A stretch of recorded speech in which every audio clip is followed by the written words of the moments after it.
And camera rolling, sound, speeding. Hi, my name is Rebecca, and this is Andrew Gage. Hello. Andrew's an environmental lawyer at West Coast Environmental Law. He's also my dad. And so, Andrew, what is an environmental lawyer? Well, an environmental lawyer is a lawyer that specializes in how the law relates to the environment. But a public interest environmental lawyer, a lawyer who's working for West Coast Environmental Law or other organizations like it, is really on the side of trying to make sure that the environment is protected by the law. Interesting. So, what do you do?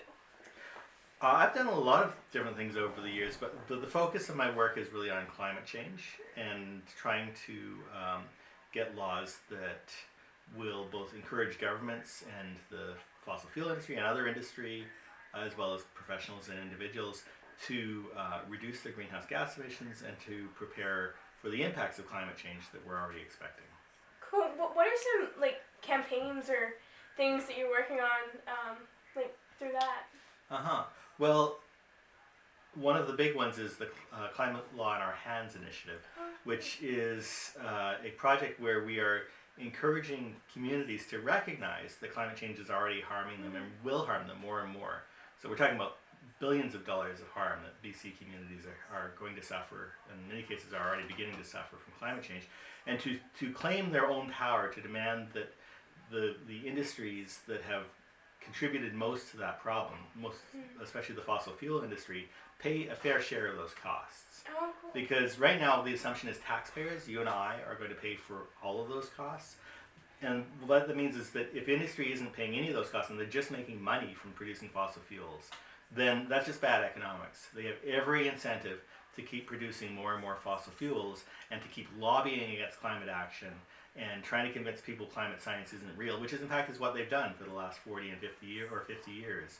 So if we want to see progress on climate change, it's really important that fossil fuel companies start incorporating the true costs of those products in their products, and that they not leave it to our cities and to our communities and our province and our countries to go and pay all of the costs. So Climate Law in Our Hands is about taking the law into our own hands to demand that these companies pay their fair share of these costs. Who do you think should do the most to stop this climate crisis? Who is the most responsible and who should take the most action? Well, I think ultimately we're all responsible to some degree. But if you've got companies that are making billions of dollars of profits and have the power to create the alternatives, but instead are choosing to continue advertising their products and selling products that cause the climate crisis, clearly those companies are more responsible than the rest of us. What are some actions that those companies could take? Well, I think any fossil fuel company at this point should have a plan about how it will get out of the business of selling fossil fuels for combustion. I mean, there's some debate about whether or not producing certain types of plastics may continue for a lot longer, but we know that the world needs to be at net zero in terms of greenhouse gas emissions by 2050. So you shouldn't have a plan for producing oil and gas in any significant quantities after that date. Thank you. And how do you think individuals can take action on this climate crisis? Well, one way is by demanding that both these companies, but also that their governments recognize that there are these costs, and that they plan for them. They not just pass those costs on to taxpayers, but they demand that the fossil fuel industry pay a fair share. I know that doesn't sound like it's reducing emissions, but it really is, because if the companies start having to pay those costs or expect that they may pay those costs, it affects the business decisions that they make.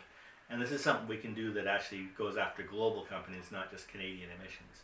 But in addition to that, each country and each community has to have a plan about reducing its own emissions as quickly as possible, which means transitioning to cleaner energy that's not reliant on fossil fuels, and building the infrastructure that will be based on an electrified economy that's based on electricity rather than based on burning fossil fuels, and to be as energy efficient as possible so that we're not wasting energy.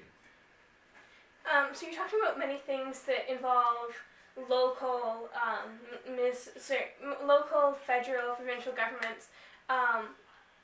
how do you talk to the people in those governments to get them to take action? Well, in terms of local governments, we've often partnered with community groups in those communities so that they can go to their own elected officials, and we've tried to provide the support in terms of what they should be asking for and answering questions about how the law works in that area. But the actual ask and approach has been made by a local community group or members of that community. In terms of the BC government or the Canadian government, I mean, we are continuing to talk to them as well as an environmental organization and encouraging other Canadian groups to raise those issues with them. Thank you very much. Do you think that we can solve this climate crisis? Well, I think that yes, I mean, I think that if there's enough political will, if the economics of the crisis are made clear and really incorporated into the decisions that industry, that governments, that individuals are making, that we will see major shifts in terms of how we organize our society and development of alternatives and the rollout of alternatives. The difficulty is we should have been doing this work decades ago. West Coast Environmental Law, who I work for, published really thick books of detailed descriptions of how carbon taxes and how carbon pricing would work in the late, the 1990s. We knew some of the solutions that had to be in place at that point, and we didn't do it. So now, instead of being able to gradually phase things out and work on things over time, any delay is going to cause more and more serious impacts.